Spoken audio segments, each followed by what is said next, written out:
And we are live. Welcome back to Takes by Fans. We got a great show for you today. As always, we are live every single day at noon Eastern. If you want to watch live, head over to twitch.tv/takesbyfans. If you want to watch but not live, head over to our YouTube channel, Takes by Fans. We post all of our shows and clips of the show there on a daily basis. And if you just want to listen, we are on podcasting apps, Spotify, Apple Podcasts, Google Podcasts, iHeartRadio. So, however you want to watch or listen, we've got you covered multiple ways.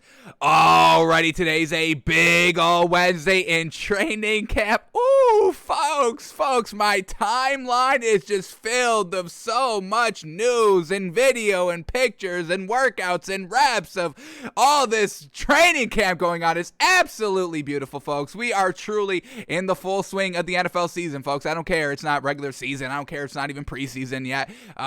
It's training camp, baby. And we're getting our first looks on what these teams are going to be doing this season. Who's going to be the front runners? Who's going to be trash? Who's going to be garbage? Who's going to be fighting for that first overall pick, which nobody wants? And who's going to be contending for that Super Bowl? We're looking at it right now, the beginning of it, and it's absolutely fantastic.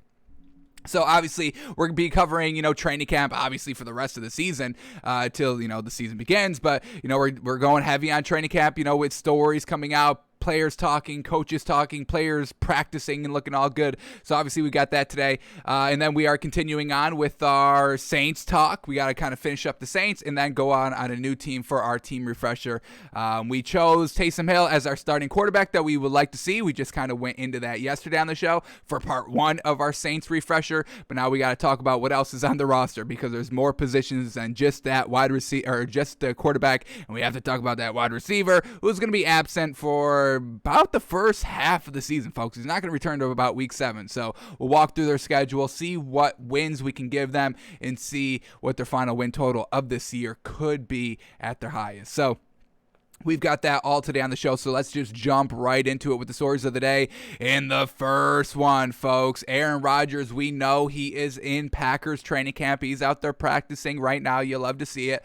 But what they are going to do also to try to, once again, now the management, now that they have Aaron Rodgers back in the building, they just want to kind of, pamper him and, do all right by him so that he could potentially stay for beyond just this season. I don't see that happening, but, you've got a year to try to convince him, persuade him, so you'll obviously do whatever it takes to do that. So the Packers are going to be trading for wide receiver Randall Cobb, who is on the Texans. Now, the deal hasn't been officially signed because the Packers are still above the salary cap, so they still have to get down. But in principle, the Texans have agreed, the Packers have agreed. Randall Cobb is going to be playing for the Packers this season. They just kind of have to wait and make a move to get that number under the salary cap so they can actually sign Randall Cobb to the squad. So that's going to make Aaron Rodgers happy.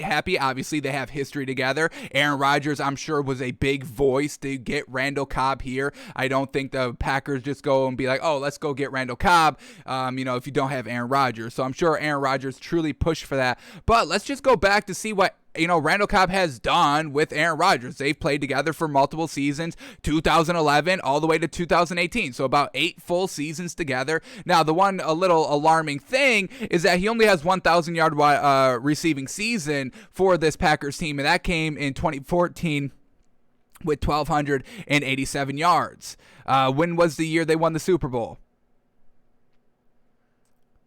It was 2013 when they win the Super Bowl. Let's see.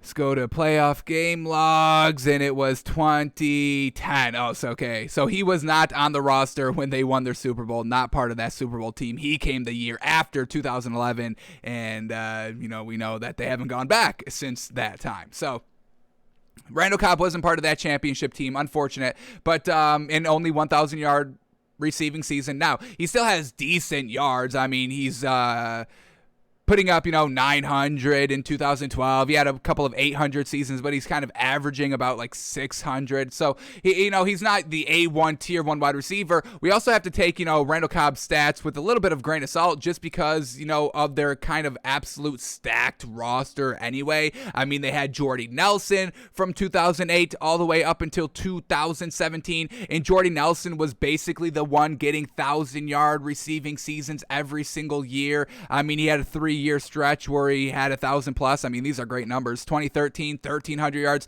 2014, 1,500 yards. 2016, 1,200 yards. So, Randall Cobb kind of being the number 2 over there to Jordy Nelson. Now, they both caught for 1,000 yards in 2014, which is absolutely fantastic. We always praise quarterbacks getting, multiple wide receivers in that 1,000-plus yard reception. Teddy Bridgewater just did that last season. Give him some kudos. And we give Aaron Rodgers kudos for doing that in 2014. Also, we have to remember they had Davante Adams from 2014 to all the way up to now. He's still on the squad. But once again, why Randall Cobb's production may have kind of not been the best, because he's splitting receptions with Jordy Nelson and Davante Adams, who are always proven. Jordy Nelson and Aaron Rodgers, I mean, that's just classic, wide receiver quarterback matchup right there, connection right there. Davante Adams, Aaron Rodgers, obviously people call Davante Adams the best wide receiver in the league right now, and Randall Cobb just kind of being the nice solid third option out there. He is unfortunately the shortest of all the wide receivers at 5'10". Jordy Nelson was 6'3", so yes, I'm going to him first anyway, and then Davante Adams 6'1", and like we said, you can rank him as the best wide receiver in the league currently. So Aaron Rodgers is just going to get a little bit more help now, so we don't want to be hearing, Aaron Rodgers doesn't have enough help. That's not it, folks. He's got help all day. I mean, he's got Davante Adams, still bringing in Allen Lazard, who had 451 yards last year, but he's 6'5", so I don't understand why Aaron Rodgers is not getting that man more involved. And they have Marquez Valdes-Scantling, who I believe, let's get the number up, 690 yards. Once again, Andy 6'4". So what the hell is Aaron Rodgers doing? You've got height all around you. Throw it up for these guys to go get it, and now you bring in Randall Cobb. So now they're going to basically be having 4 deep wide receivers. They still have Amari Rodgers. I think he's got some good numbers up. No? Well, the man's a rookie, so I guess not. All right. Who's the other Rodgers? Richard Rodgers? Is that who I'm thinking of? Interesting. But they've kind of got 4 nice wide receivers deep, and they're all tall as heck. I can't believe it. So that's definitely going to help Aaron Rodgers be a little bit more happy, just a little bit more comfortable in the organization. But I mean, folks, we always have to put it back into perspective. This last 48 hours has really just kind of changed everybody's mind on Aaron Rodgers, and everyone's kind of forgot the last 2 months now that Aaron Rodgers is here. And we are going to have to put everything back into perspective. But this is not going to be the one thing that keeps Aaron Rodgers around. This is not going to make Aaron Rodgers sign for a longer deal, in the coming, season or two. Before he decides to demand the trade. This is not going to keep him. He was so unhappy, folks. This is just to get him to the team. This is just to get him to the table. And we know that Aaron Rodgers doesn't really listen to anybody else. He's going to do what's best for him 1,000%, and we've got no shame in that. We don't kind of clown him for that.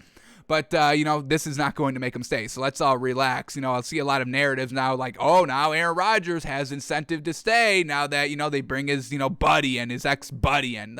No, he's still going to walk after this year, no doubt.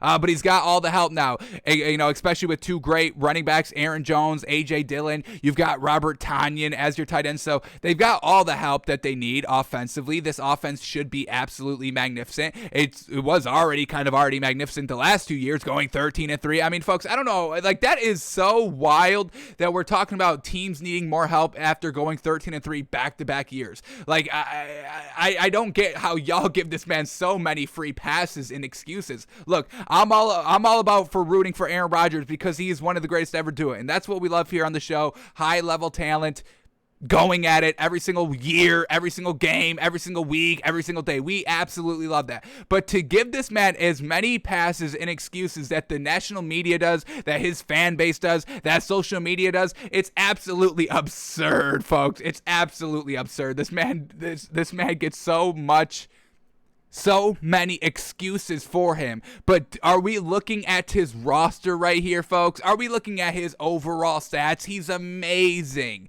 He's going 13-3 and choking in the big game. It's not everybody else besides Aaron Rodgers. Aaron Rodgers has a huge piece of not going to the Super Bowl the last 2 years. So everyone's like, Aaron Rodgers needs to win a Super Bowl this year. Everyone's kind of finally agreeing that, they've got enough talent here on this team that it's really kind of sink or swim for Aaron Rodgers. And finally, people are waking up to that narrative, into that just kind of, line of thinking with all the stats and all that, comparing him to other quarterbacks. But geez Louise, I mean, thank y'all for finally, coming to your senses and being like, yeah, Aaron Rodgers kind of needs to get it done this season. So all the pieces are right. He's got what he wants. He has kind of, a great repertoire with already Devontae Adams. You bring in Randall Cobb, who he has history with, and now he's hunky-dory here with this Packers team. So we'll see how he plays. We'll see what his attitude is like, but he is out there practicing today, so you love to see it. Alrighty, now let's go to this. Now, we get, still talking about Aaron Rodgers here, we get a little bit of a inside look on what the true issue was, and we kind of knew this a little bit already, but now we have solid verification from the source, so that's always great. So, Packers general manager Brian Gutekunst, I don't know how to say this man's name, Gutekunst, Gutekunst. It's got to be German. He's got to be German, 100%. So Packers general manager admitted that he didn't give Aaron Rodgers a heads up that the team was going to draft Jordan Love last offseason. Quote, on every side, the communication could have been better. So that is big, and that's, we can, understand Aaron Rodgers' frustration with the organization, definitely. I mean, you're going to draft my replacement and not even fill me in? I mean, shit, if you're going to kind of screw me over, I at least want to know about it so I can be prepared for it. And the Packers weren't even kind of like, Aaron, we're going to draft a quarterback, but you have nothing to worry about. They just went and drafted a quarterback. That was it. There was no communication there. So we can understand Aaron Rodgers' frustration, a little bit to a T. And that's kind of what we've been saying all offseason. Like, yes, we understand Aaron Rodgers' frustration with the team and all this, not having the communication, all this, not getting what he wants. Yes, we understand that. But also, you kind of having this big attitude and this kind of big brain that you think you're smarter than everybody, and then going out and like publicly kind of harassing your team overall, that's just not the best look. I understand that you can do that. It's not an action. Well, I don't know. I don't know what I would do in that situation. I don't think I would do that, but maybe I would. But it's just like, at some point, you also are right on the cusp of getting it done, and then you don't get it done, and then you use all these, excuses as excuses on why you're not getting it done. And that's just kind of the big thing that we don't like about Aaron Rodgers. He's making excuses on the excuses that are there of why he's not getting it done. And we're just like, well, why can't you still get it done? So we can understand, Aaron Rodgers a little bit more better here, but, he could have just, said this right off the rip, a couple of months ago, and, and even more, because we know this is not the only, reason why he's unhappy with this team overall.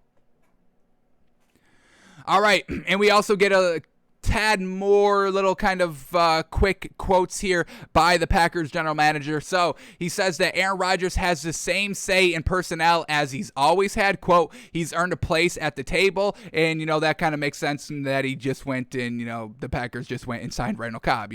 Obviously they did that because Aaron Rodgers wanted him. So Aaron Rodgers is still having a solid say in the kind of personnel this department, and that's kind of what we were kind of talking about yesterday. Now that Aaron Rodgers is here, what is the organization gonna do to kind of make him happy? How much does Aaron Rodgers know that the Packers are trying to make him happy, and what is he just kind of throwing out there to see what they will do? Like, what's the most they will do? Hey, if I say I want this, this, and this, and this, are they gonna go out and get this, this, this, and this? Or are they gonna get this and this and this, not this, or that and this, and not this and that? So Aaron Rodgers kind of day one early saying, hey, sign Randall Cobb or I'm out of here. Hey, y'all heard me? Randall Cobb. I want Randall Cobb. And they're like, okay, you got Randall Cobb. What's going to be the next name that Aaron Rodgers wants to try and get that he's going to kind of hold over? Without kind of saying, I'm holding it over you, what is he going to be holding over this Packers team a little bit? That's going to be interesting to see. All right.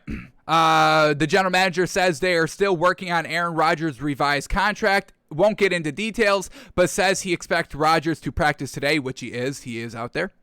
The general manager said he won't get into Davante Adams negotiations, but says, quote, it's very important for us moving forward, having him as part of our football team and making it work. But like we said, we don't think Davante Adams is going to come back now. There's no reason for this man to come back. I mean, once again, everybody getting clouded judgment over the last kind of 48 hours of this Aaron Rodgers news. Folks, he's still highly upset with his organization. He's just on the field to play the game for his legacy. He needs the rings. He needs the accolades. He needs the stats. He needs the yards. He needs the great completion percentage. And he potentially needs a back-to-back MVP if he wants to compete as the greatest of all time. So he knows he can't take this season off.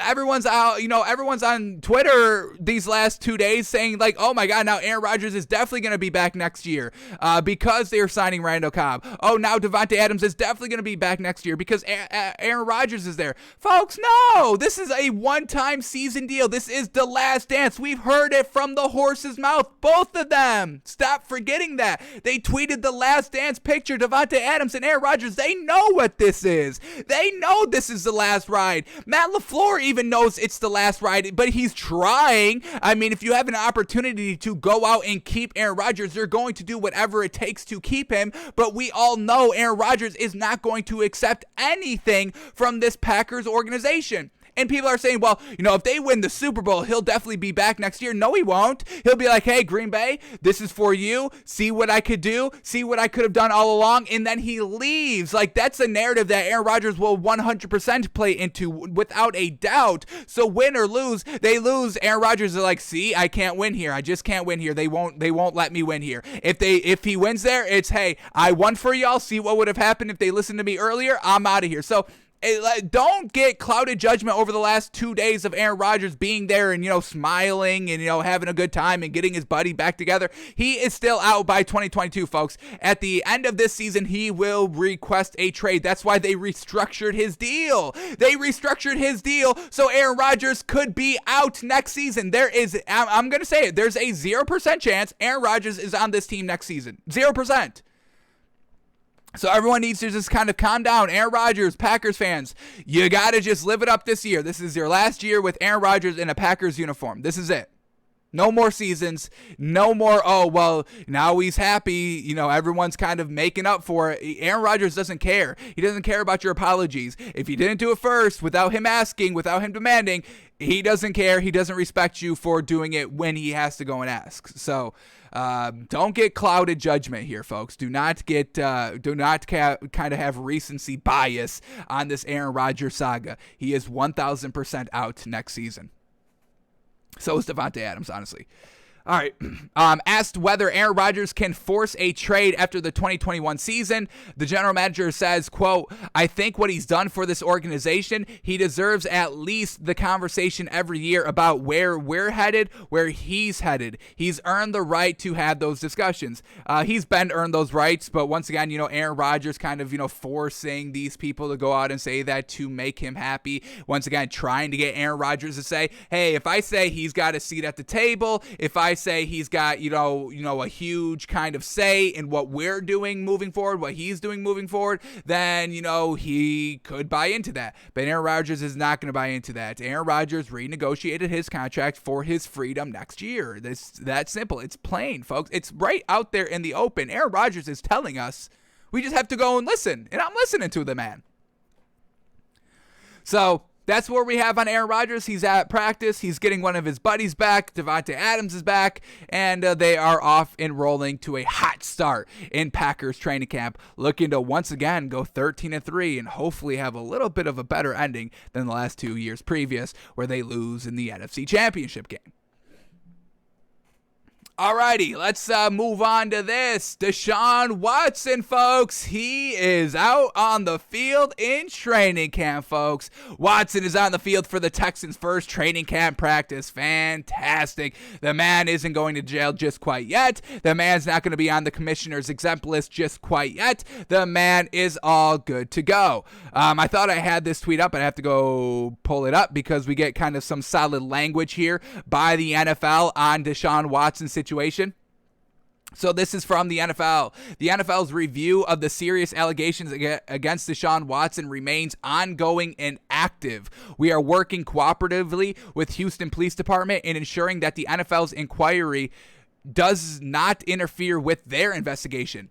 As we continue to gather additional information and monitor law enforcement developments, we will make appropriate decisions consistent with the collective bargaining agreement and the personnel conduct policy. At this time, there are no restrictions on Watson's participation in club activities. So he's 100% able to be out on the field. He can work with the squad in training camp, and that's exactly what he's doing here. So once again, helping kind of Deshaun Watson's trade value a little bit. Teams around the league wanting a quarterback, being like, whoa, well, he can actually play right now, so yeah, let's get him in the building. Let's get him into training camp. And that's kind of, the Texans kind of bargaining piece a little bit. Whether they truly want to send Deshaun Watson out, whether they're trying to kind of play this game, trying to look ahead. All right now he's good to go, but we kind of see a roadblock coming. Let's trade him now so we can get maximum value. But Deshaun Watson is out there on the field like Aaron Rodgers is, two quarterbacks that we had no idea what their situation was going to be like heading into this training camp, and they're both out on the field. But this takes us back to, you guess who's not on the field? Can y'all guess who's still not on the field? Robert Saleh, would you like to answer the question? Because it's your quarterback, your face of the franchise, your new era here in New York, and he's still not practicing. Robert Saleh, what the hell are you doing? Did you not just heed our warning yesterday on the show? We scolded you for about a 7-minute rant. And here you are 24 hours later, not listening to our advice, not signing Zach Wilson to his rookie deal. Can't even get a rookie deal done that's basically already done for you. What? Robert Saleh? You're going to have to make me say this now, and I don't want to say this. I very much don't want to say this. I don't even want to say this, but I know I have to say this, and I'm still trying not to say it, but now here it is, Robert. Are you listening, Robert? Robert Saleh? Robert Saleh, you are now on the Takes by Fans worst head coach in the league list. Congratulations, Robert Saleh. Let me add another Google Doc here, because I got to put this down in writing so we can truly kind of, get this on the record, so he truly understands what this man has just done. This man has just became the worst head coach in the NFL. Robert Saleh, here we go. It's getting written down right here, all caps. Robert Saleh is the worst head coach in the NFL right now. Do we have to remind you who else is in the NFL, Robert?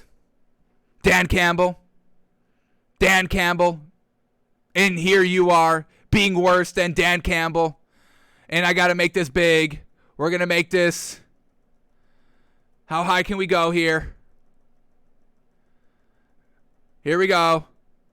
All right, that fits up the screen right there. Here we go. We are in 64-point font, all caps. Robert Saleh is the worst head coach in the NFL right now. And this is going to stay up until you prove us otherwise, Robert. And I'm not going to make it easy on you to kind of get out of this hell that you will be living in for the next umpteen days, as you are officially declared the worst head coach in the NFL right now. I would take Dan Campbell at this moment right now over you. I would take Urban Meyer as the head coach right now over Robert Saleh, because at least they have their guys in the building. They can sign their guys to rookie deals.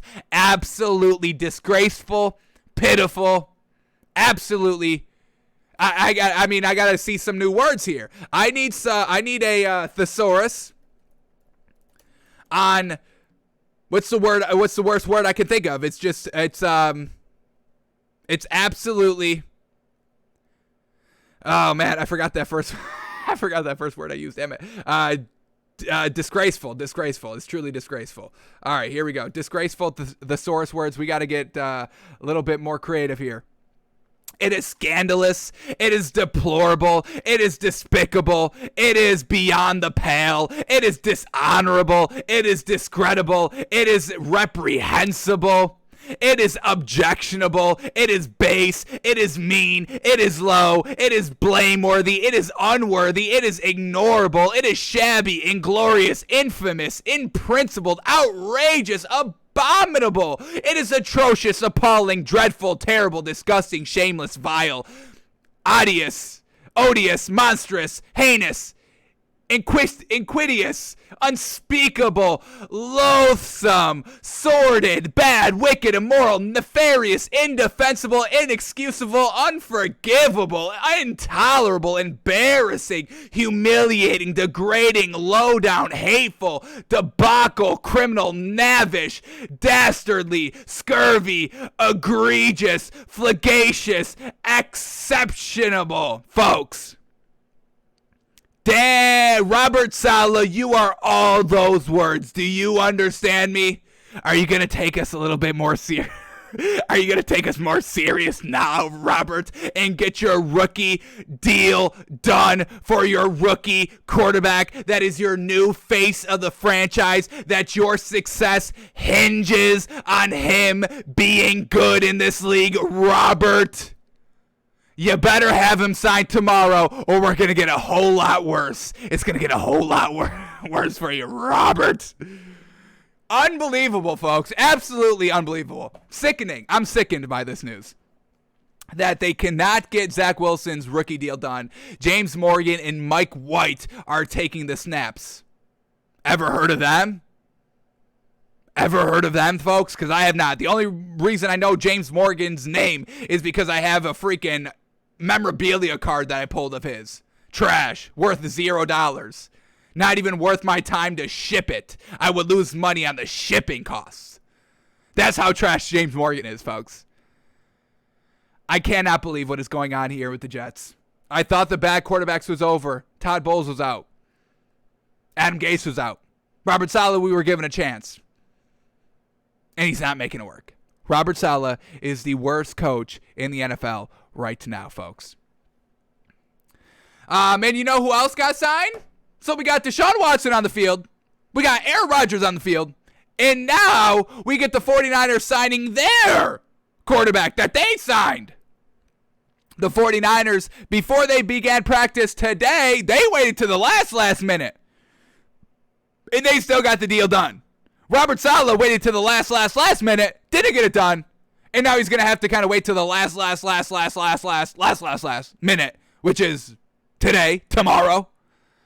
So the 49ers, they signed the number 3 overall pick, Trey Lance. He signed a 4-year, $34.1 million fully guaranteed contract. He's out there ready to rock, but Kyle Shanahan reiterates that there is no open quarterback competition and that Jimmy Garoppolo is the number 1 quarterback and Trey Lance is number 2. Now, we did kind of know this going in. Kyle Shanahan really just picked up Trey Lance as a little bit of an insurance policy, knowing Jimmy Garoppolo's injury history. Truly unfortunate there. But, Jimmy Garoppolo can play. He got you to the Super Bowl, so you can rock with that a little bit.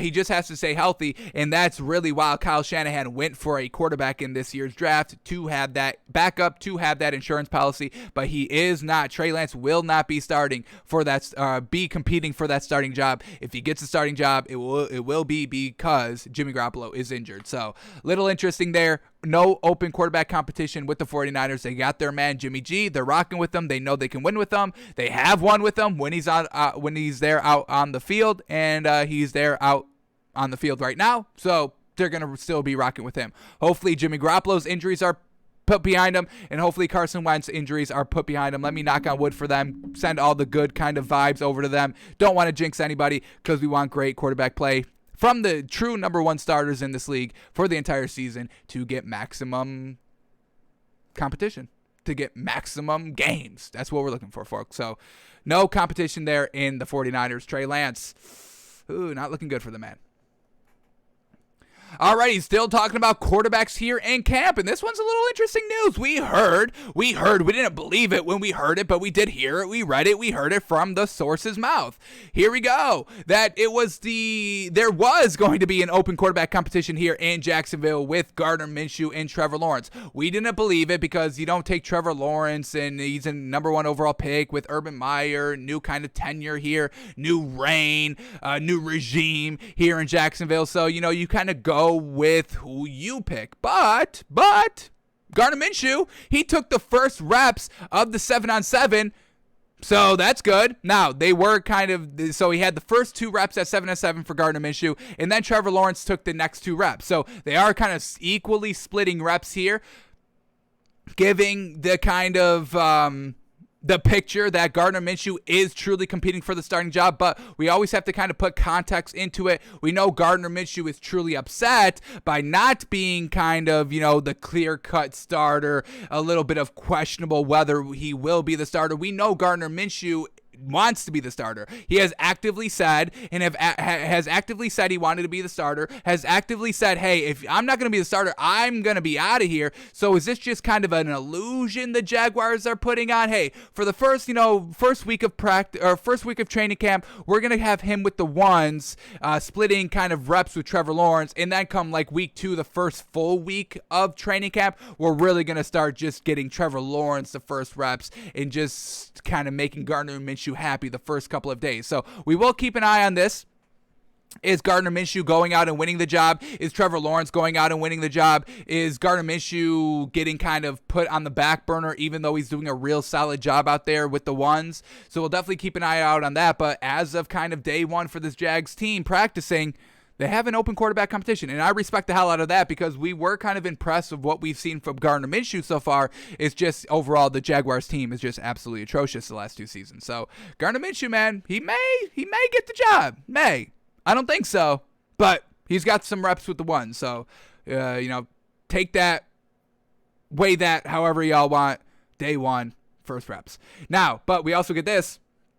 Once again, Gardner Minshew working with the first center. So we get it here. Trevor Lawrence and ETN working with Tyler Shatley, who is, when we look on the depth chart for the Jaguars, he is the second center. He is the backup center. And then we also hear that Minshew is working with Linder. And when we look at the Jaguars depth chart, and Brandon Linder is the starting center. So once again, Gardner Minshew getting first team reps decently throughout practice here of training camp. So another solid side here for Gardner Minshew. Hopefully he's putting on his best, truly taking all of this kind of opportunity, all these reps to seize that starting job, to seize great momentum, to have, the coaches looking at you and making it either A, hard to trade you, or B, hard to bench you for Trevor Lawrence. So hopefully Gardner Minshew, we know he's a great competitor. Everything we hear from hear from the man from his mouth is always just, great competitive spirit, and we love to hear it. So hopefully he's truly kind of, backing up his words with his play out on the field because, hey, you got a chance here. You got the reps with the ones. That's all you can ask for. Now go out and do it. So we'll see how far this kind of competition goes. Is this true competition? Is this an illusion competition to keep Gardner Minshew satisfied? Only time will tell, and we'll keep you updated as we hear more from Jaguars training camp. We have not heard from Tim Tebow, though, so that is a big positive. I don't want to hear anything from Tim Tebow. I don't care. I don't care, folks. Do not send it to me. I don't want to see it on my timeline. I do not even want to have this man's name uttered near me. I do not want to hear any TT. No. No Timmy T. Get this man out of the league as soon as possible. Hopefully Gardner Minshew is not throwing to him. Hopefully Tim Tebow's not even close to working with the ones, not even close to working with the twos, not even close to working with the threes. Hopefully he's kind of, they were like, Tim, just go warm up with this random guy. Just warm up with this random guy out in the parking lot. We'll call you when we need you. All right. Yeah. You keep going. Yep. Keep going. The parking lot. Yep. Outside the gate. Yep. Go outside the gate. Close the gate. Somebody close the gate. Yep. Keep going. Yep. The cars. Yeah. The blue sedan. Yeah. Right. Yeah. Go right there. All right. We'll call you when. Yeah. All right. He's out of the building. Thank goodness. So we'll see. Tim Tebow. Hopefully not. Hopefully we don't see the man. Alrighty, we get our first, is this the first video that we've seen out of official training camp? Here we go. And this one's interesting. This is a minute highlight clip of Mac Jones working out for the Patriots right here. He's in the kind of red zone at the 10-yard line. Just running drills right here, throwing to receivers. No defense on these receivers, obviously. Just kind of, once again, breaking down the timing. That's why we want to freaking see Zach Wilson out there, but he's not. Ugh, ugh, ugh. But here we go, Mac Jones. Let's watch this minute highlight tape because we know this is kind of an open quarterback competition here in New England between Mac Jones and Cam Newton. So Mac Jones, he could have the opportunity to go out and win this starting job. And let's see how he's looking here real early on in training camp because we didn't really give him a lot of credit going into this year getting drafted. We didn't really weigh him very highly on our quarterback big board. We kind of gave all the credit to the skill players of Alabama.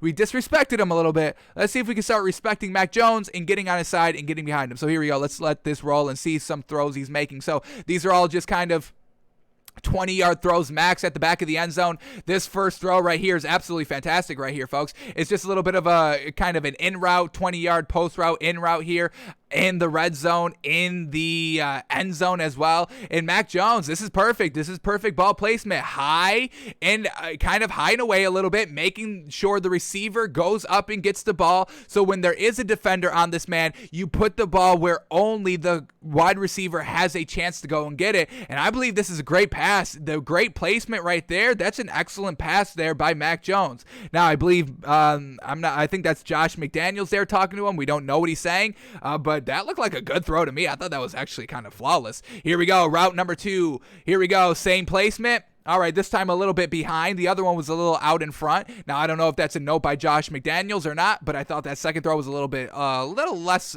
better than the first one. Here we go. The third one, solid here, kind of high once again.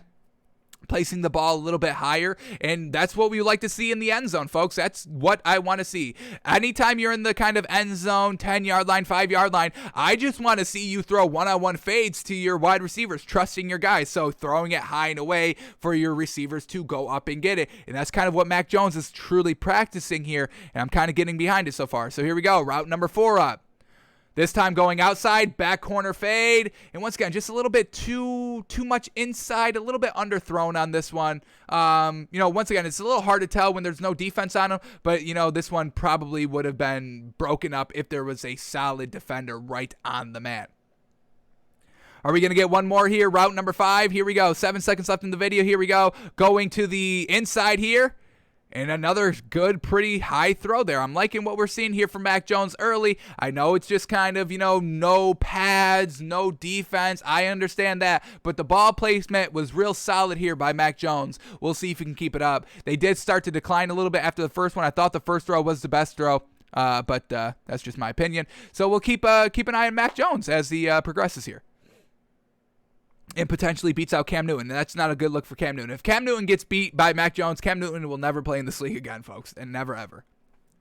All right, but that's not the only quarterback we got. Another quarterback clip here. This time it's from Danny D, baby. Daniel Dimes, Danny Jones, Giants quarterback. Absolutely love it. We're expecting big things, mammoth things from this man. And we're already getting that day 1 of practice, baby. Once again, kind of working at the 10-yard line in the red zone. And here we go. Just a back shoulder fade, or just kind of a corner fade right here. And once again, throwing it, you got kind of a one-on-one matchup. You give it up to your wide receiver, and it's right over the defender's head, right on the money. Absolute perfection here by Daniel Jones with the accuracy. 2 feet down right before he hits the end zone back pylon, and it's fantastic, folks. So Daniel Jones looking real good. Mac Jones looking solid out there, and we're expecting big things from this man. I could watch this play all day, folks. This is absolutely fantastic. Daniel Jones, baby, confident as a bitch. That was his first read. He knew that's where he wanted to go, and he absolutely delivers a perfect, beautiful, accurate as heck ball right there. Corner, end zone, touchdown. Daniel Jones getting it done real early in training camp. And this is what a year 3 leap looks like, folks. Coming in training camp day 1, truly taking charge, being that leader, being the absolute unhindered number 1 quarterback on this team. No doubt, no question, not moving off of him next season. No way, Jose. This man's the real deal. And we're looking forward to see this man do what Josh Allen did last season. Just look at this ball, folks. Look at this fucking ball. Jesus Christ, it's so gosh damn good. Damn, he's making me cuss in the show. Man, oh man, Daniel Jones looking real absolutely fantastic out there. All right, let's talk about this Bears team. We know this is kind of a little bit of an open quarterback competition. Andy Dalton doesn't really think so, but the wording we get, the kind of confidence, whenever I read this quote or read quotes by people, I try to, try to get a sense on what they're truly feeling when they're saying these things, because once again, you have to kind of look into what people are saying. Is it a kind of boilerplate answer that they have to say to the media? Is there really anything of substance that they're saying, or is it all just kind of nonsense? They don't believe it. You can tell they don't believe it. But when we hear Andy Dalton say that he's going to be the starting quarterback for the Bears, I just imagine this man saying it confident as a bitch. Like, there's really, like, Andy Dalton's like, yeah, there is, a round one drafted quarterback on this team, but I'm still the starter. So I don't know why y'all are kind of even talking about him. I'm the starter. They brought me in as a starter. I'm the starter. They told me I'm the starter. I'm the starter. So I really think Andy Dalton may have a little bit of a shock to him before the season begins, and that's not going to be great for old Andy Dalton out here. So, Andy Dalton was asked about the excitement around Justin Fields while he's the starting quarterback, and this is what Andy Dalton said here, quote, "Comes with the position. He's a first-round pick. I understand that. But I also understand that I'm the starter." So, once again, just because Matt Nagy brought him in and told him he's a starter, Andy Dalton has been running with that first kind of when the Bears didn't have another quarterback on their team, when the Bears didn't think they were going to get Justin Fields in the draft because they thought he would go higher than, what did the Bears pick? Number 11, something like that. I can bring it up really quickly, just so we're all aware, all on the same page with our accurate information. They picked number 11, absolutely. I mean, fuck it, I know what I'm talking about, folks. Y'all got me double guessing, triple checking. Yeah, the Bears, they picked 11th. They didn't think Justin Fields was going to drop that low. So, yes, of course they were promising the starting role to Andy Dalton. That was the only quarterback that they had on their team. They didn't think they were going to be able to get another quarterback. So Matt Nagy was like, yes, you're the starter. We're bringing you in as the starter. Right now, you're the starter. Right now, today, you're the starter. You see any good other quarterbacks on this team? No.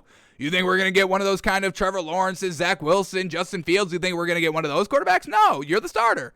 And Andy Dalton was like, yeah, I'm the starter. Yeah.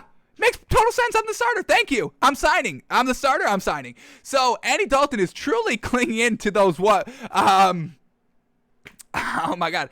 January, February, March, April. I mean, is he really still holding on to those like April words, those March words? It's like 4 months ago.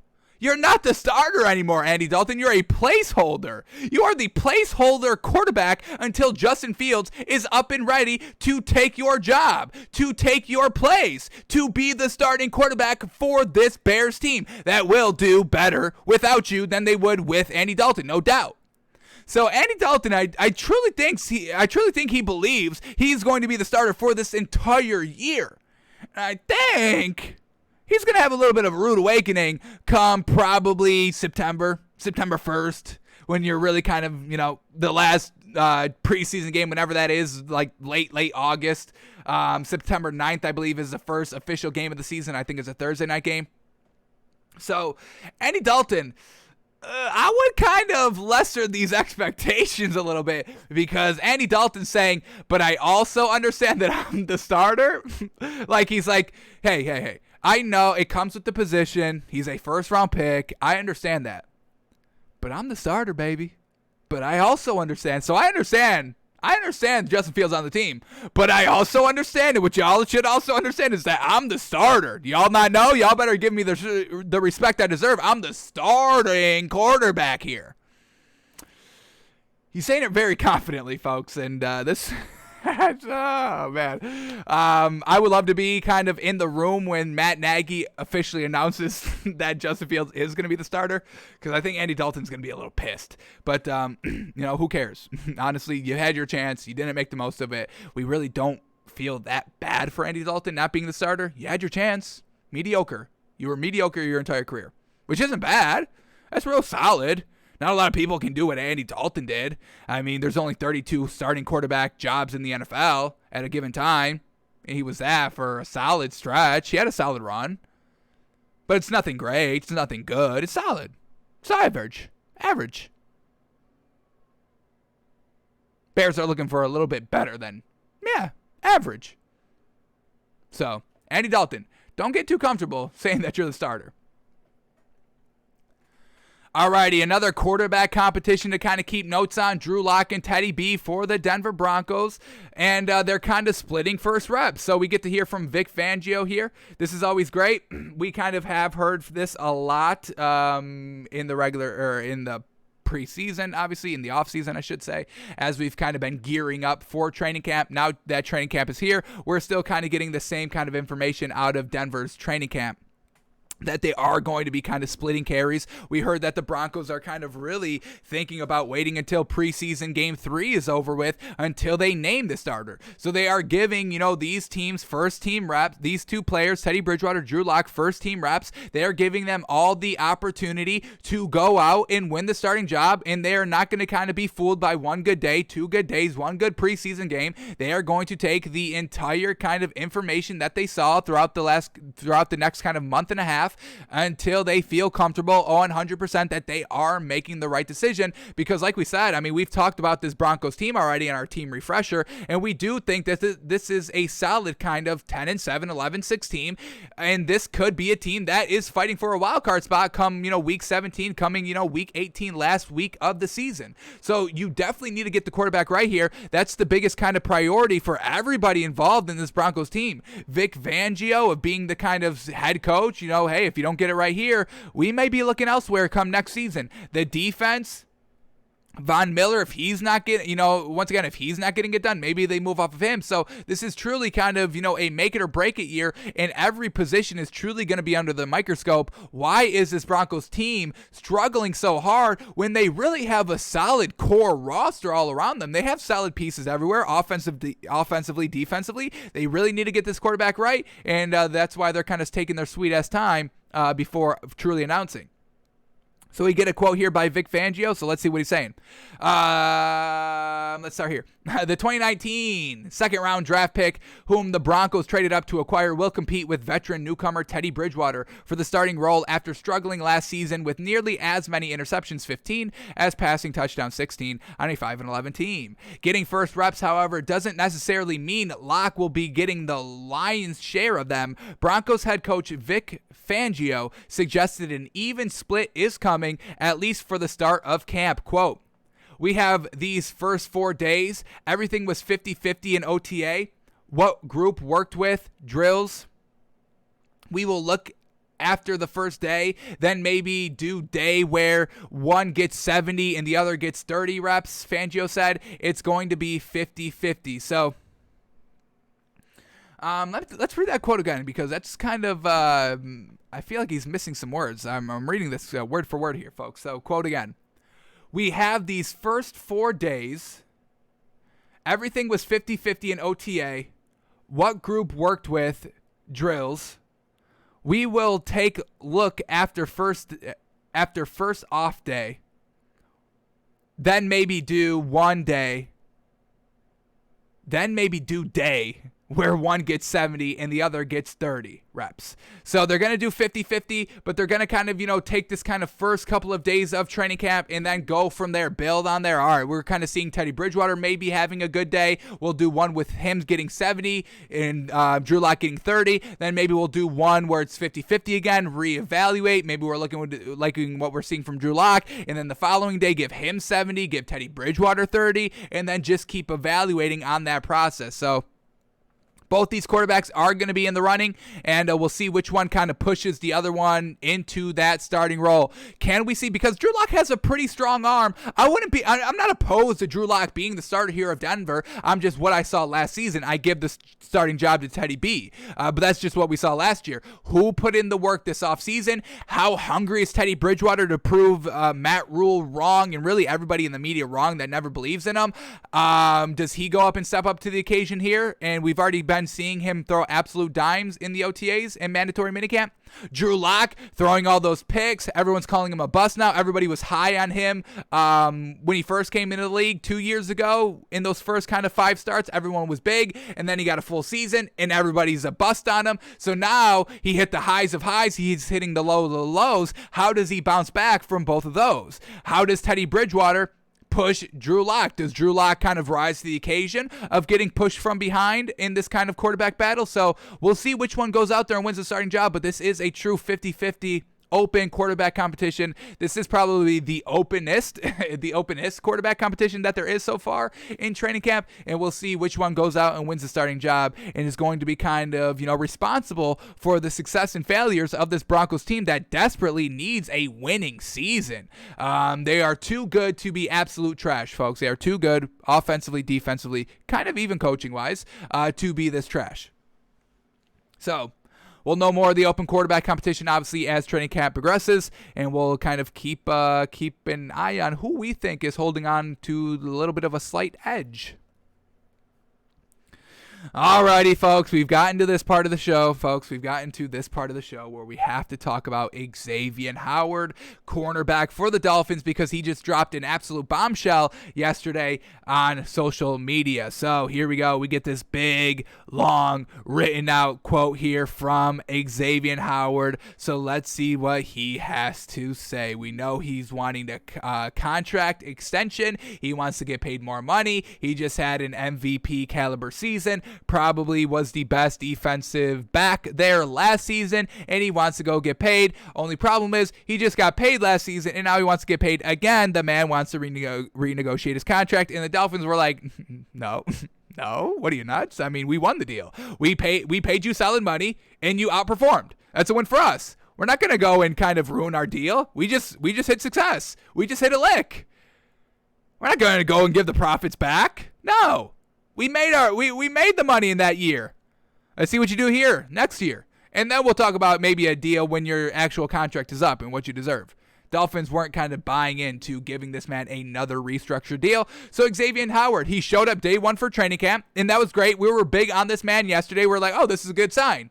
And then he tweets out this. So here we go. Xavian Howard says, I've given my heart and soul to the Miami Dolphins franchise since they drafted me in 2016 and want to make it clear that I love my teammates. Now you know something's bad's coming. Whenever somebody starts this big old long kind of, it's not a paragraph, multiple paragraphs. Whenever, they start this long writing and start it with this, something bad is coming.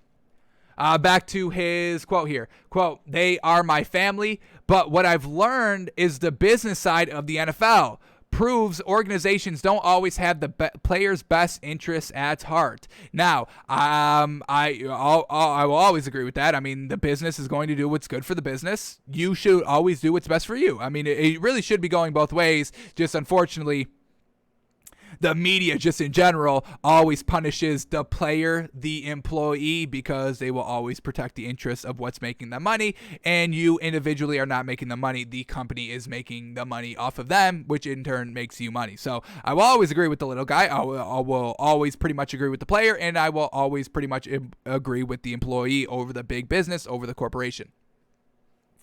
And, Brian Flores has kind of proved this. I like Brian Flores, and I think he's real smart. The one thing I think he's a little bad at is, he signed Kyle Van Noy to that big deal, and then they cut him the next year. So I understand where Xavian Howard is truly coming from here, folks. I mean, he just saw Kyle Van Noy get cut. They have no loyalty to you, so he wants to get paid now and get it all kind of guaranteed money because he knows even if I have a good season, Kyle Van Noy was great last season, and we cut him after we just signed him. So Xavian Howard's kind of reading the writing on the room, being like, damn, Kyle Van Noy, a trusted veteran that did good, we get rid of him? What are they thinking about me? What are they saying about me behind closed doors? They could be, getting rid of me just like that. So I've got no problem with Xavian Howard kind of asking for more money. Always get the money when you can. Get the money while you can. I've got no problem with that. It's just unfortunate when it's the team that you root for. It sucks. But it does kind of seem like Brian Flores shot himself in the foot a little bit by cutting Kyle Van Noy. I really think that's why Xavian Howard is truly speaking out now. All right, back to his quote. My experience with the Dolphins the past few seasons has taught me that. In 2018, I signed an extension that I'll admit I didn't completely understand or feel comfortable with. Now, that's where, the problem is on you. You should have, renegotiated at that moment. Never sign anything you're uncomfortable with. We just said do what's best for you. Always do what's right for you, but you didn't do that, and now you're kind of blaming this year on that past mistake? You can't have it both ways, so that's where we don't agree with Xavian Howard. If you truly didn't understand what you were signing, if you truly felt uncomfortable with what you were signing, you can't sign it. You can't. Keep negotiating. Walk if you have to, but you signed it. And now you're saying you didn't completely understand. It's a little bit of a cop out, and for that we don't really love it overall. But let's get back to it here. Quote: I've played on that deal for 2 seasons and didn't complain, but everybody knows I've significantly outperformed the deal. Hey, I mean, he had 11 picks last season. You got to give him credit for that. I'm one of the best cornerbacks in the NFL, and the tape backs up that claim. The assignments I'm given, shadowing the opposition's best player with little help, proves my value, my worth. Yet, I'm the second highest paid cornerback on my own team, and it's not even close. Byron Jones, obviously the highest paid, and now he's the second. So we understand where he's coming from there.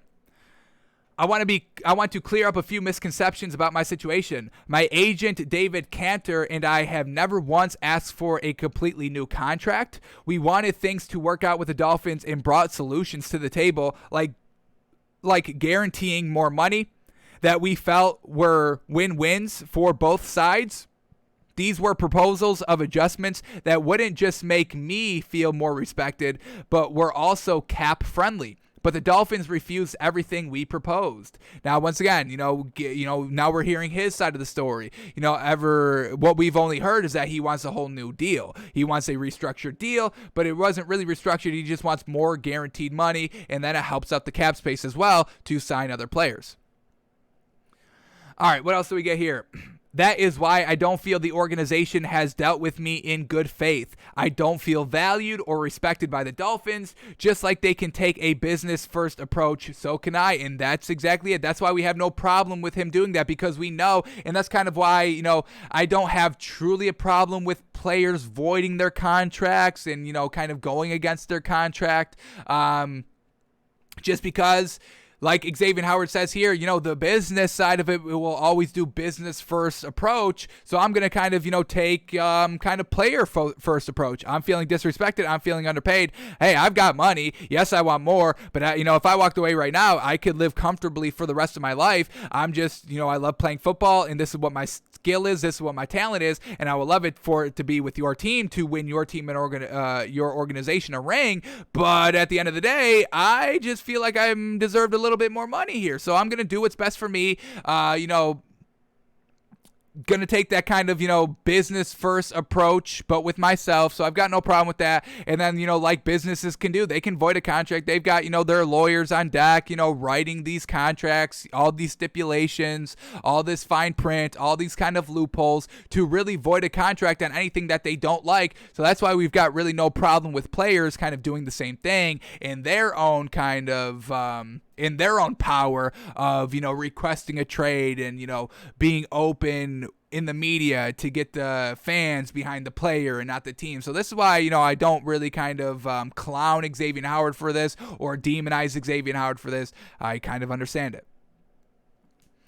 All right, the last 2 lines here. That's why I want to make it clear I'm not happy and have requested a trade. Until that trade happens, I am just here so I don't get fined and will handle myself like professionals do. So that's why he showed up, so he didn't get fined. But Xavian Howard has requested a trade, is upset, made it public to the media, and now the clock is ticking on this Dolphins team.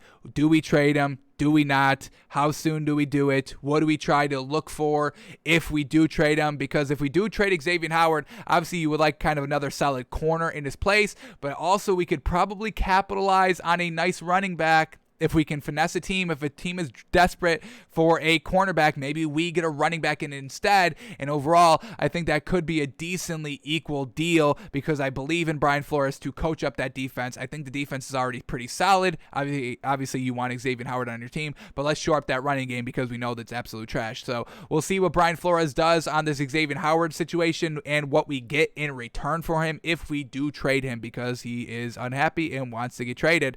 But we get this article right now. And I don't know, but Brian Flores still believes that he can keep Xavian Howard. Brian Flores, quote, "There's a way to work things out with, quote, not happy Dolphins cornerback Xavian Howard." Is there? Because what I just read, it didn't seem so. So let's go in this article right here, and let's see what the quote that Brian Flores says and how convincing we think it could be.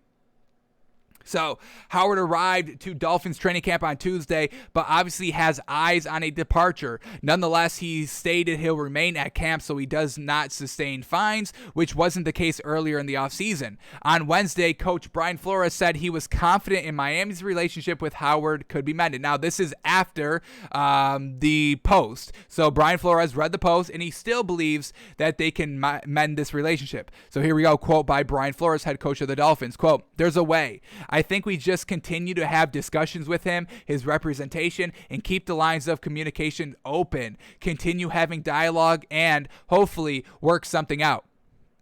So once again, that's always good, keeping the conversation open, the communication lines open, the dialogue open. That's what we just heard from Aaron Rodgers at the beginning of the show, that, the general manager never really told Aaron Rodgers what their plan was drafting Jordan Love. So as long as they can keep the communication open, maybe they can keep him here. Let's go back to the quote. At the same time, we've got 89 other guys that we'll be working with, to include X. Try to build this team and improve on a day-to-day basis, build team chemistry. That's where most of our focus is. The X thing is something we're having discussions about as well. So Brian Flores is like, hey, we're going to try and do everything we can to keep him, but we also have 90 other guys out here on the field. So we're juggling a lot of things out here. So, things may take time here for this Dolphins thing to get truly resolved, but Xavian Howard wants out. He's requested a trade. He feels not respected, underpaid, undervalued, and Brian Flores still thinks he can keep him. So we'll see which side prevails. Does Xavian Howard get the money? And when he gets the money, will everything be, hunky-dory? Or are we still going to get a disgruntled employee like potentially Aaron Rodgers still is? Alrighty, last two things to talk about. First one up here, and I kind of understand this. Little unfortunate, if you're a player wanting to have, true freedom in the vaccinations and all that, having a say in that, but also at the same time, we get the Ron Rivera case, and we're big on Ron Rivera. We respect the heck out of him. We love what he does, and, he does have a little bit of a point here. So here we go. Washington head coach Ron Rivera told reporters that he's, quote, beyond frustrated, end quote, that many players on the team are unvaccinated. Washington is near the bottom of the league at around 60%. Rivera says he's immune deficient after his cancer last year, and he hopes his players understand that. So now, you have, that kind of immunocompromised case. That's why, everybody, the thought that everybody has to be vaccinated. That's kind of why it is, because, some people can't get vaccinated because it's a health risk to them. So Ron Rivera does have a little bit of a point there. He's like, hey, I just battled cancer and beat cancer's ass. Yes, sir. Look at this. But I'm a little upset that not everybody's kind of, respecting me, not really kind of putting my health out there, my special circumstance out there. So we can understand Ron Rivera's frustration. Let's see, because did he get the vaccine? I thought he did. So this kind of, story. So, if Ron Rivera gets vaccinated, then he's protected. And so I thought he did get the vaccine. Let me quickly see if I can find this. Everything is just that quote of him being beyond frustrated. When you type in Ron Rivera, did he get the vaccine? All right. Let's keep going here. Let's keep searching the old Google. Everything is literally within the last 2 days. The last day. Can we get something? Because I thought he got it in the off season.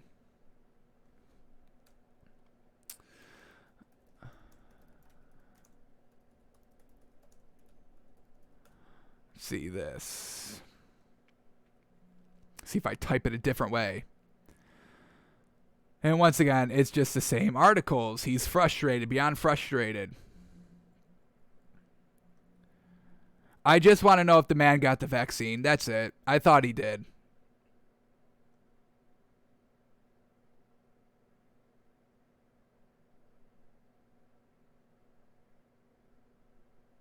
Okay, well, we're not going to be able to find this, so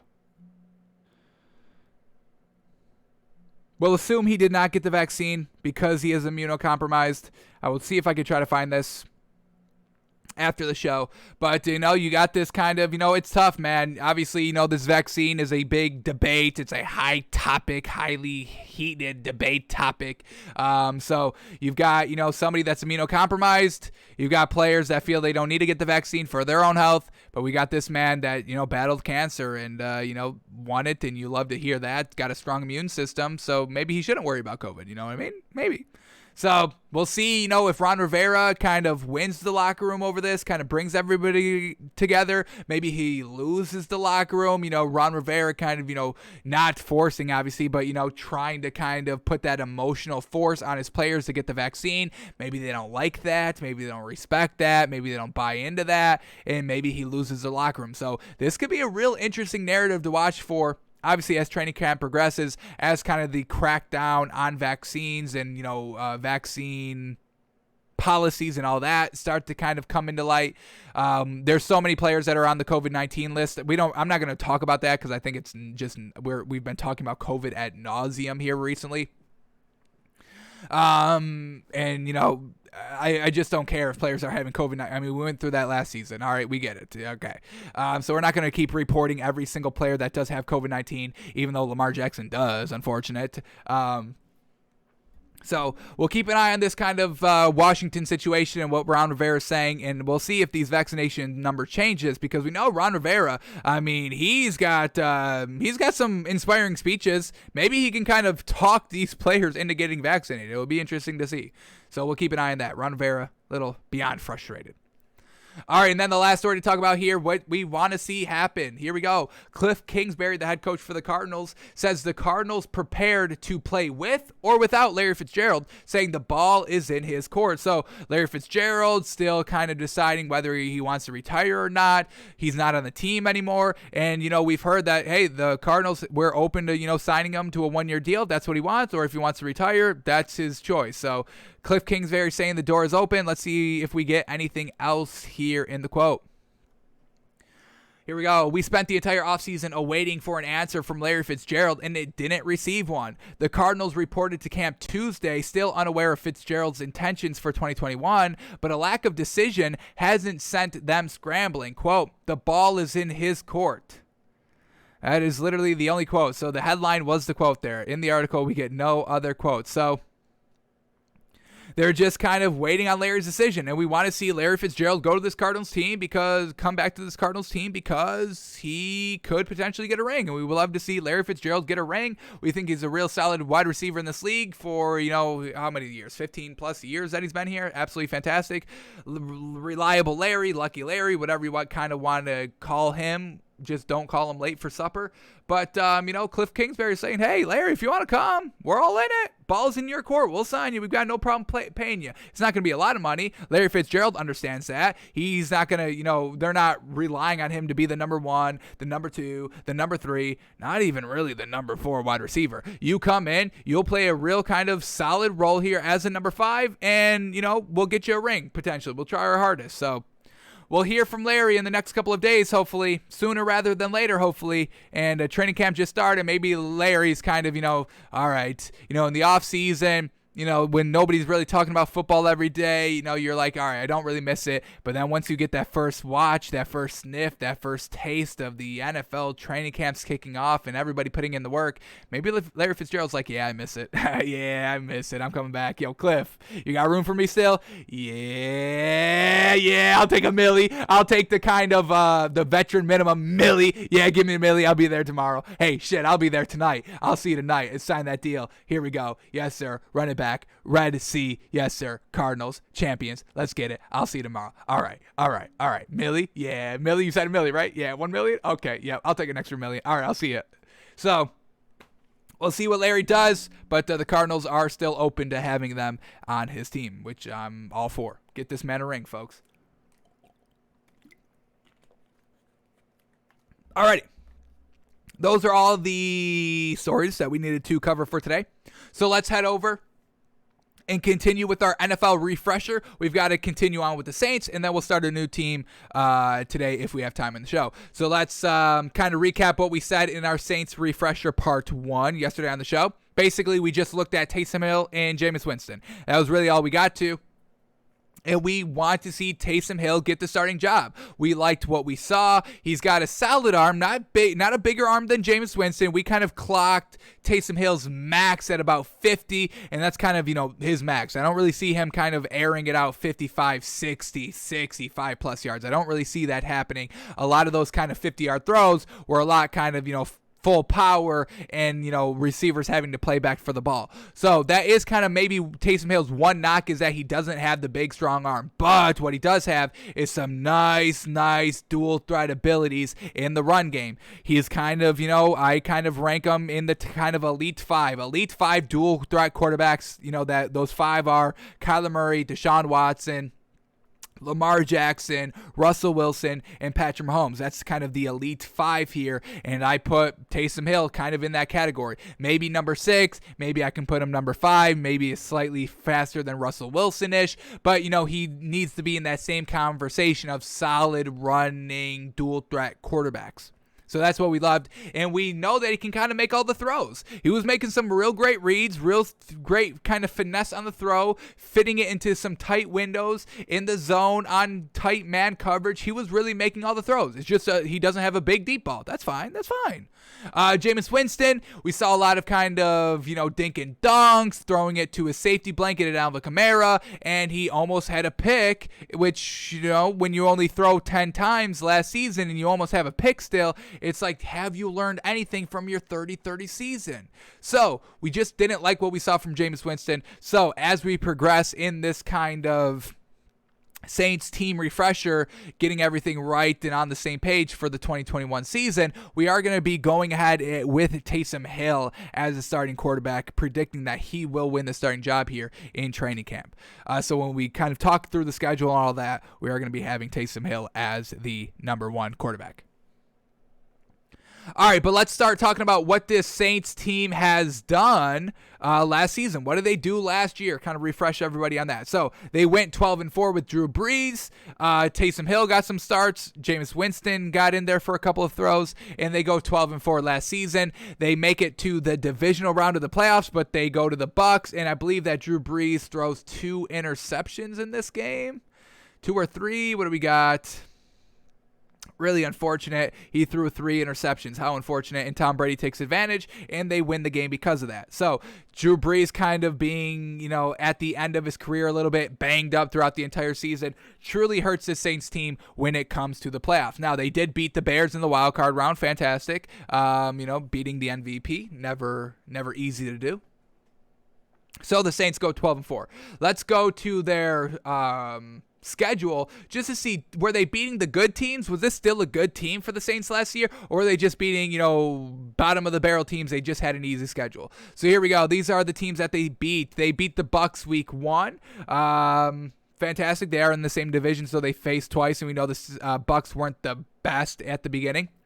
But they beat the Bucs. They lost to the Raiders and the Packers. Now, that's real interesting, kind of high explosive offense, and they kind of got outscored there. They lost to the Raiders 34-24, giving up 34 points defensively. That's never great. And then they gave up 37 points to the Packers. So this defense of the Saints is still a little questionable early on in the season. We'll see if it gets a little bit better and cleans itself up a little bit. But 2 straight losses right there, 1 and 2 throughout the first 3 weeks, but then they go on this big winning stretch. They beat the Chargers, the Panthers, the Bears, the Bucs again, the 49ers, the Falcons, the Broncos, and the Falcons. So when we're looking at all these big wins here, nothing really great. You beat the Chargers in overtime. You beat the Bears in overtime. Once again, that's nothing great. You beat the 49ers. What was the quarterback situation looking like here? Week 10.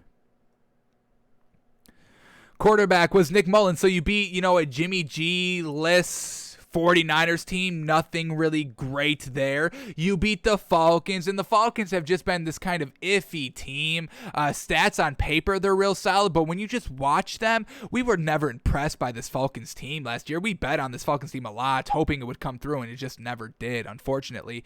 But, statistically, it does seem like they all had good seasons. So this Falcons team, I don't think they're as good as a lot of people were thinking they were last season. So I'm not really going to count that as a real quality great win. Then you go and blow out the Broncos 31-3. Congratulations, you beat Drew Lock. Was Drew Lock playing this game, or was this one of the games that he didn't play?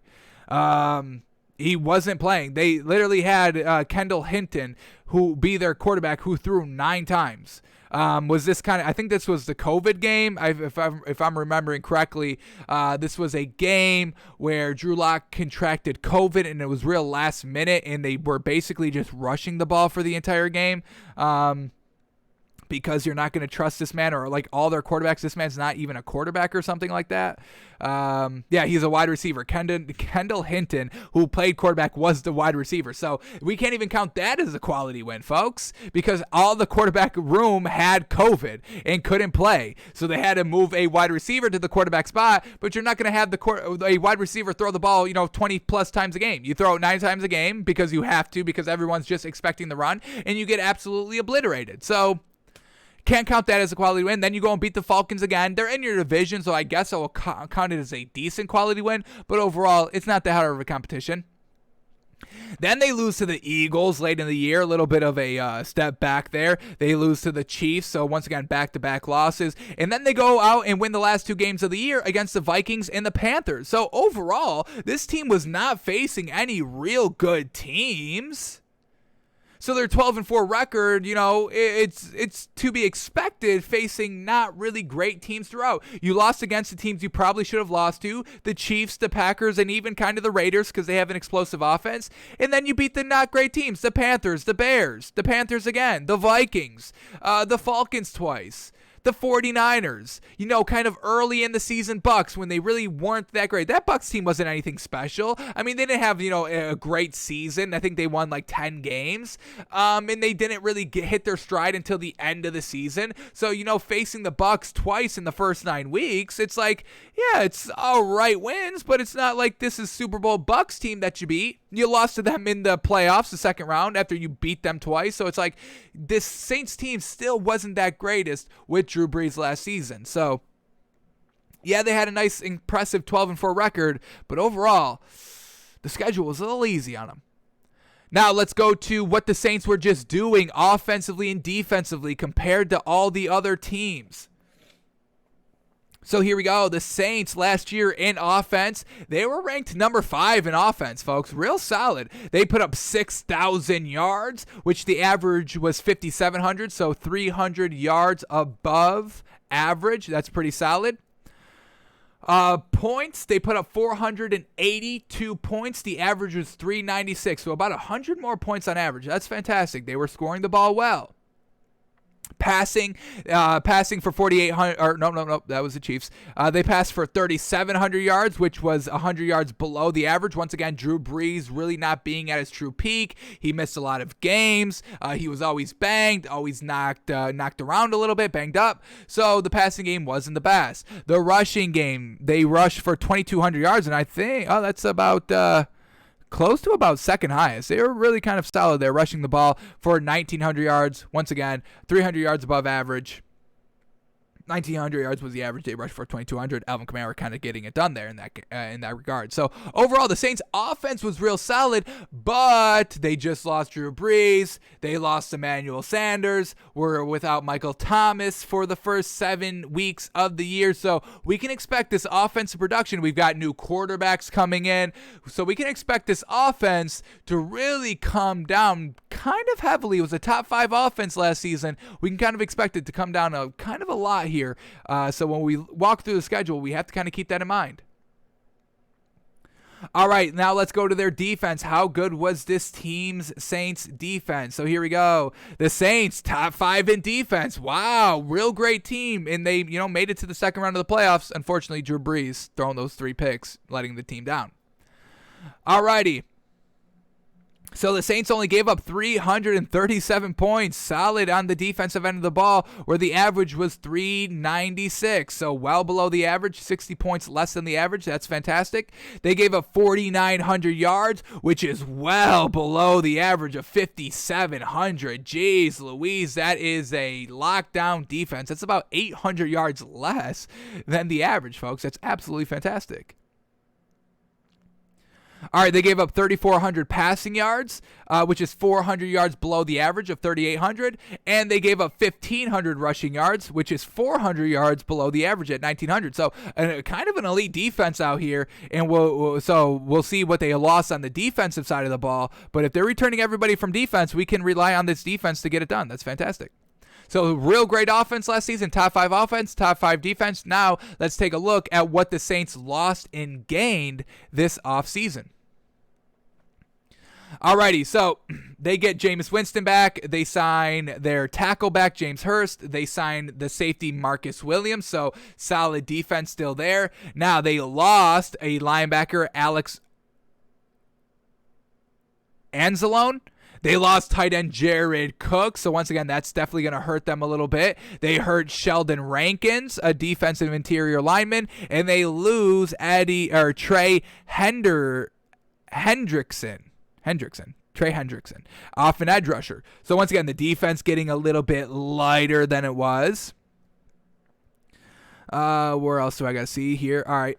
So they lose those key players. They did sign an edge rusher in the draft, Peyton Turner, but then they lose, like we said, they lose Drew Brees. They lose Emmanuel Sanders, Jared Cook, Josh Hill, another tight end. So that offense is taking a little bit of a hit there. That's some big names. That's a great tight end that you're losing. That's a real great number 2 wide receiver that you're losing. And obviously you're losing an A1 tier 1 quarterback in Drew Brees. Then on the defensive end of the ball, like we said, Trey Hendrickson, Malcolm Brown, Sheldon Rankins, and cornerback Janoris Jenkins. So once again, that top 5 defense, losing an edge rusher, which we know is truly important, losing a lockdown corner in Janoris Jenkins. Let's go to our favorite website here, playerprofile.com, to see what Janoris Jenkins was doing last season for this Saints team.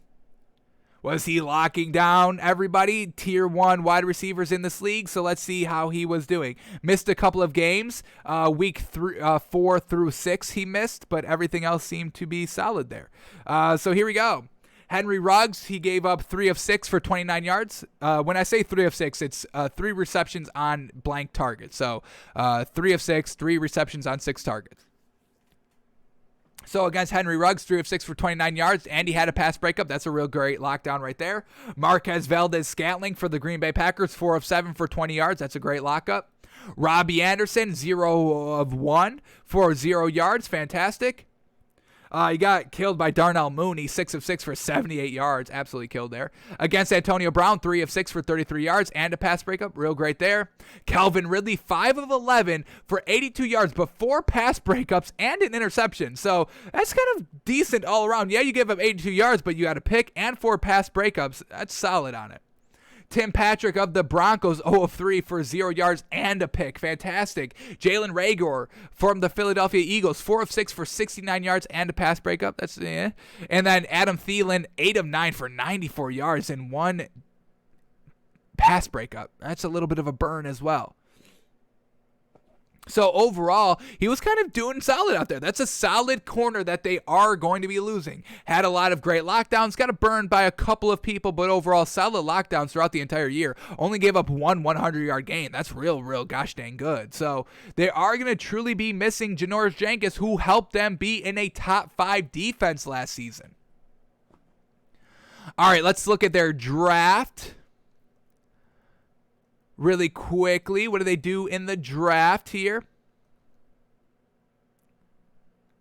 Really got to kind of shore up that defense. Really want to see them shore up their defense in the draft. So let's take a quick little refreshing look at what the Saints did in the draft. So the first one, they go and get that edge rusher in Peyton Turner. First round pick, number 28, getting the edge rusher. Then they go and get Pete Werner in the second round, in an Ohio State linebacker. So shoring up the defense. They go and get a Stanford cornerback in the third round, Paulson Adebo, a cornerback, fantastic. Then they go and get a quarterback in the 4th round, an offensive tackle in the 6th round, and then a wide receiver in the 7th round, Kawan Baker, who is 6'1", real solid height. But the first 3 picks right there, first 3 rounds, they go and shore up that defense for some pieces that left, a corner, an edge rusher, and they go and fill that in the draft. So they are going to need kind of instant rookie production here from their defensive backs and their edge rushers. Let's take a look at what the Saints offensive line was looking like. So we're kind of taking PFF, Pro Football Focus. We're kind of taking their final offensive 2020 offensive line rankings. We're kind of just using it as a gauge of how we feel they're going to be able to kind of run the ball and what their offensive line is looking like this season. So let's see where the Saints ranked at the final offensive line rankings of last season. Not number 1. 1 was the Browns, 2 was the Packers, 3 was the Rams, 4 was the Patriots, 5 was the Bucks, 6 was Washington, 7 was the Colts, and then we have the 8th best offensive line as the New Orleans Saints. Let's quickly read what they had to say about them in this quick little 2-paragraph write-up. So here we go. The Saints have a strong claim to owning the best tackle duo in the NFL. Teron Armstead at left tackle and Ryan Ramczyk at right tackle are both forces in the run game as well in the pass protection. That shows in the pressure numbers allowed for both players since Ramczyk entered the league in 2017. Over that 4-year stretch, Armstead's pressure rate allowed of 3.7% is tied for the best mark at left tackle, and Ramczyk's rate of 4.0% sits in 3rd at right tackle position among players with at least 1,000 pass blocking snaps. So real elite tackles right there, getting it done in the pass game. Last paragraph here. Those two are having another strong year on the outside for the Saints, but the reason they aren't higher on this list is the play that they've got from their guards in 2020. Andres Pete and Cesar Ruiz and Nick Easton have all allowed far too much interior pressure this season. That position has held back an offensive line that does have several really strong pieces despite the Saints' effort to address the interior this offseason. So they did go out and try to draft that offensive guard right there. Well, here, was it the guard? What did they get? An offensive tackle. Maybe they switch him around in the 6th round. But let's quickly take a look at the Saints depth chart to see if those 2 tackles are still here. We got Armstead and Ramczyk. So the tackles are still going to get there. So the pass blocking game should still be real solid. The running game should still be real solid. They were able to be real solid in the run game. When we look at what they were doing rushing yards compared to the rest of the league, what do we say? It was like 200 yards above average. Saints rushing, they had 2,200 yards rushing, and the 1,900 yards was the average. So about 300 yards extra rushing above average. So that offensive line should still be able to hold up a little bit since they are kind of returning all the main pieces that were the best offensive line pieces for the Saints last season. So that's definitely going to help them out a little bit. Is that it? Alrighty. That is it. We have to read this last write-up from Bleacher Report on the offseason grade for the Saints team. So let's see what they were saying about the Saints in the offseason. So here we go. It's inevitably going to become increasingly difficult for the New Orleans Saints to remain a perennial Super Bowl contender. Not only is the Drew Brees era over, but they've been in cap purgatory with limited draft capital in recent off seasons, and this one is no different. At least they brought back Winston to compete with Taysom Hill, and at least they somehow found a way to tag the underrated Williams, but Cook and Hendrickson won't be easy to replace at tight ends. And they're also down to 2 veteran defensive tackles as well as Jenkins in the secondary. Losing Brees isn't on them, but years of mortgaging the future to make Super Bowl runs has left the team in a tough spot now that he's retired. Factor in that Turner looks like a tremendous reach late in round 1, and that the rest of their 2021 draft class doesn't look like it'll make much of a difference right off the bat, and that's something that we need to be seen since they lost all those defensive players, so that's not great. And it's hard to see the Saints hanging around unless Winston or Hill takes a huge step forward. We can kind of see Taysom Hill doing that, kind of. They get credit for keeping it together this offseason, but there's no way this can be a positive grade, and they grade them at a C+. So let's take a quick last look at the Saints depth chart, and then we will get into their schedules to start predicting some of these games. So they got Taysom Hill as their quarterback, Alvin Kamara as their running back. We know that's fantastic. We know Alvin Kamara is top 5 kind of running backs in this league because he is that great, elusive, dual-threat running back that can get it done in the passing game, putting up like 800 yards a season receiving. Fantastic. Now, this is where it gets a little blah. They got Michael Thomas as their wide receiver 1. He's fantastic, but he's out the first 6 weeks, folks. He's going to be coming back after the bye, which I believe is week 7, so he will be back week 8, missing 6 games. So that's definitely going to hurt him right off the rip, especially with, young quarterbacks, young, inexperienced quarterbacks of Taysom Hill and Jameis Winston. And, Michael Thomas isn't going to be out there in the training camp. So even when he does get back to form, when he's ready to rock, he's going to be a little behind the 8 ball in terms of kind of repetitions with the quarterback. And with him not being out there in training camp, it's going to make Taysom Hill and Jameis Winston's development a little bit slower. Not great off the rip. So real tough there. Then they got Tre'Quan Smith as wide receiver number 2. He had 448 yards last season. Okay, he is 6'2", which we do like. We don't get catch percentage here, unfortunately, on ESPN.com. 448 yards, so we're not going to kind of, search him for Pro Football Reference. But, just a solid wide receiver right there. Can we expect a big step from him?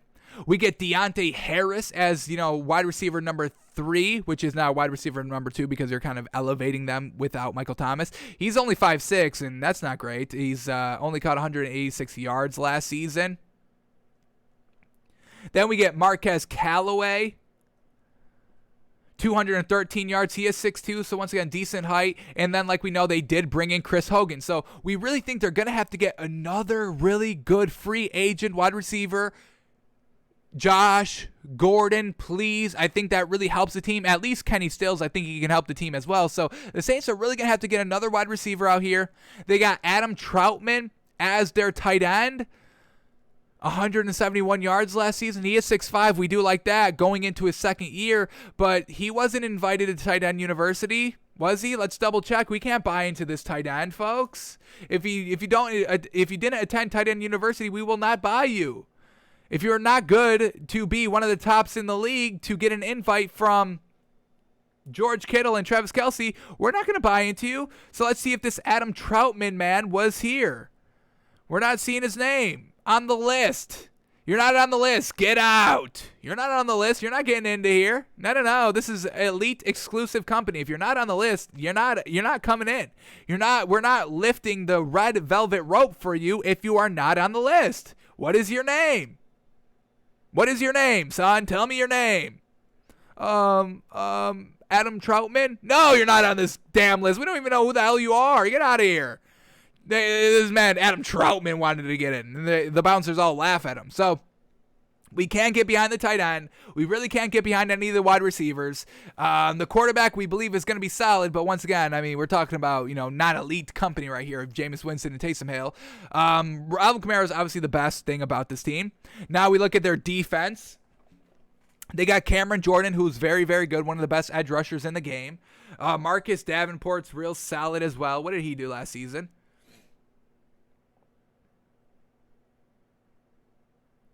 Come on. Marcus Davenport. Okay, he doesn't want to load.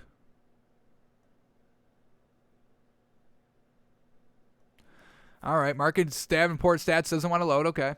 What else we get? Malcolm Jenkins, you still have him at the safety position. Marshawn Lattimore. Let's quickly take a little bit of a look at what he was doing in the player profile now that he's kind of cornerback number 1 on this team now. For 100% certain. Did we just lose connectivity? This is going to be annoying. Does seem like that. Nothing's wanting to load. How frustrating. So that's going to be who their cornerback number 1 is going to be rocking with. So frustrating. I will say that. Let's see if I can get this up real quickly on the phone. Playerprofile.com. And let's get up Marshon Lattimore's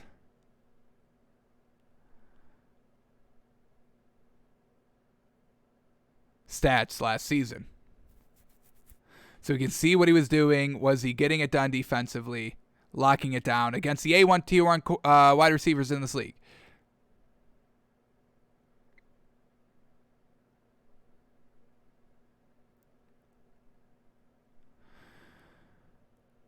Here we go. Got to the website finally.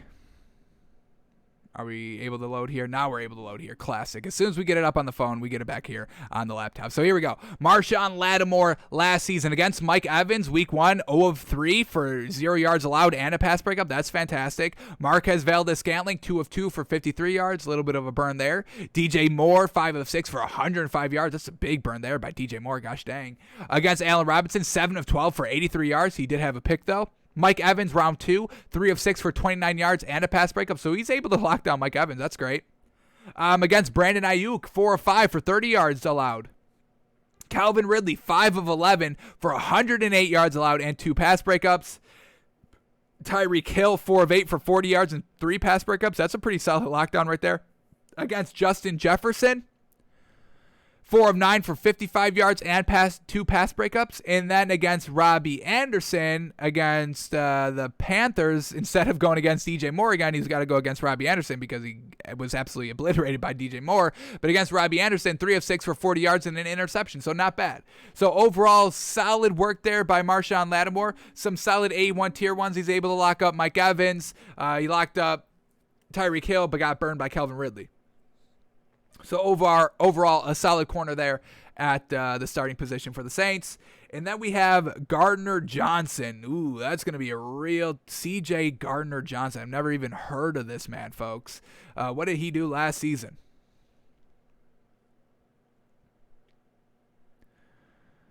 All right, they don't want to bring him up. Let's go to C.J. See if we can bring him up on the player profile. C.J. Gardner.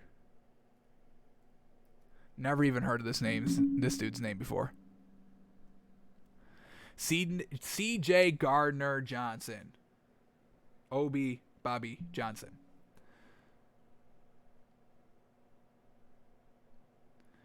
Okay.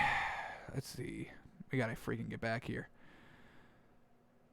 Technical difficulties. You hate them. I hate them.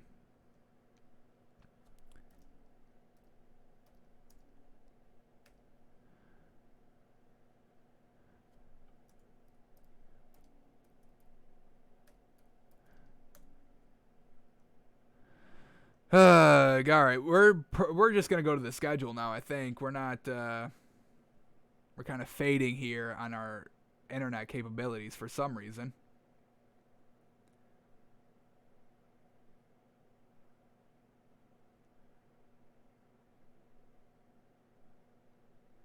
I can't bring up the search bar on the web browser version. How unfortunate. All right, so corners are gonna definitely be a little bit of a weak point for them.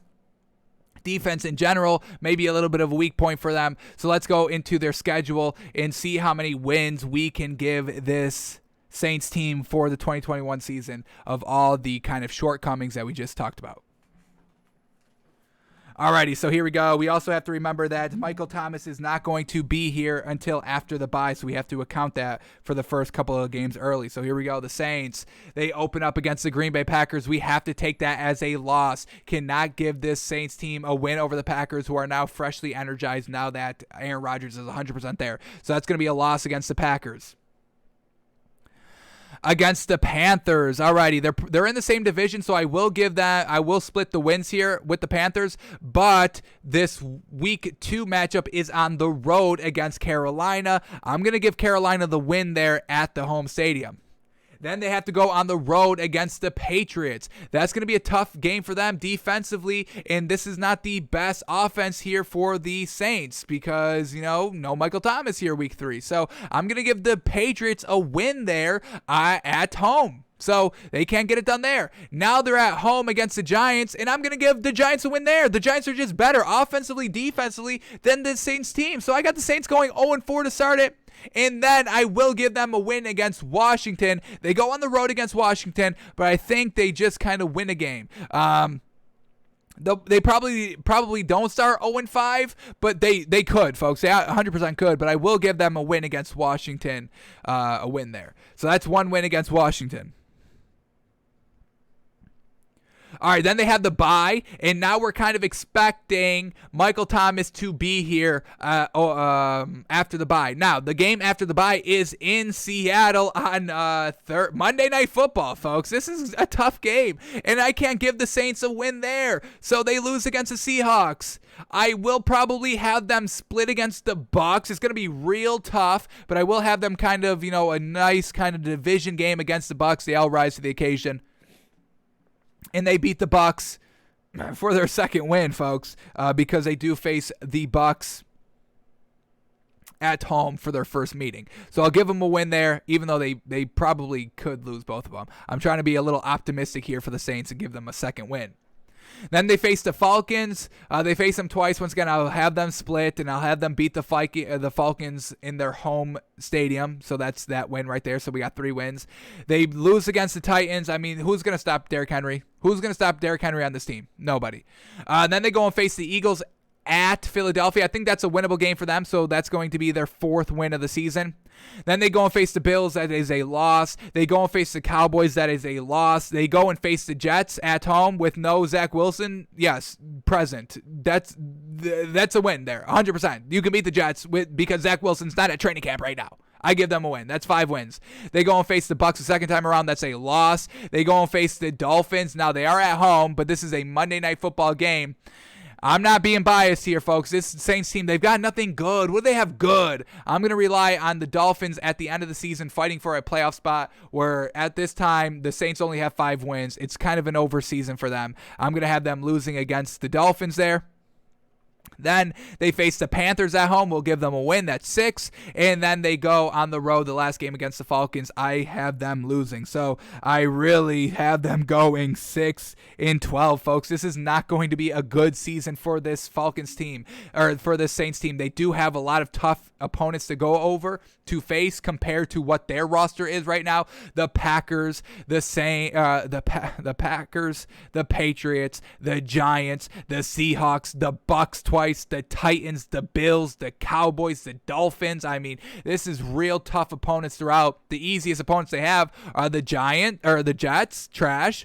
The Eagles, probably not the greatest. The Falcons, they're a little unknown to us right now. We're really not sure how to feel about the Falcons.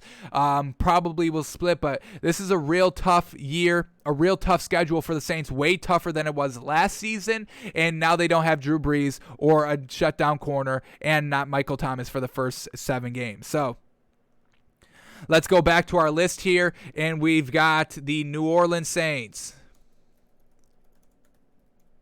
We have them going 6-12 for the, or 6-11. There's 17 games played. 6-11. 6-11 this year.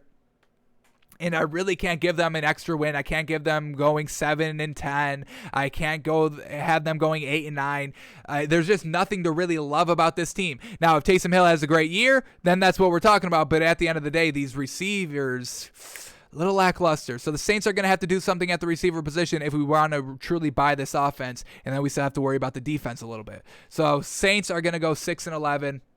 And now we have to compare that to the Broncos, and we have the Broncos above the Saints here of the overall, just because the Broncos we can buy a lot into. They've got the pieces everywhere. The quarterback should be just kind of game manager material, where the Saints, we just don't even have the weapons. We expect the quarterback to be game manager material, but we just don't have the weapons for the entire season. So Saints going 6-11, not a good year 1 without Drew Brees.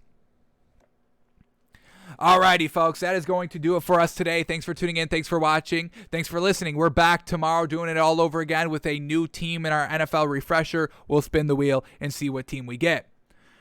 Alrighty. Anything breaking as we were live?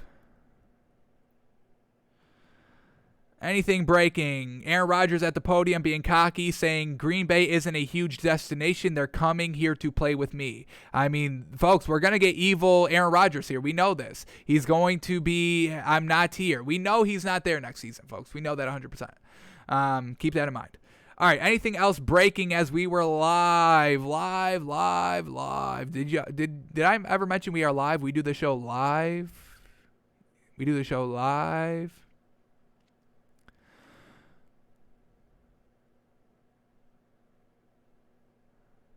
Alrighty, folks. And even look at this. Adam Schefter tweets out, Aaron Rodgers unfiltered. We know that's what we're getting. We can 100%. He's not going to be there next year. He's letting it all hang loose. He's letting it all out because he knows he has this Packers team by the balls. Y'all are catering to me this season. Get used to it. That's basically his attitude. So, hey, I'm all about it. I'll take, villain Aaron Rodgers. We want villain Tom Brady. I'll take villain Aaron Rodgers. All right.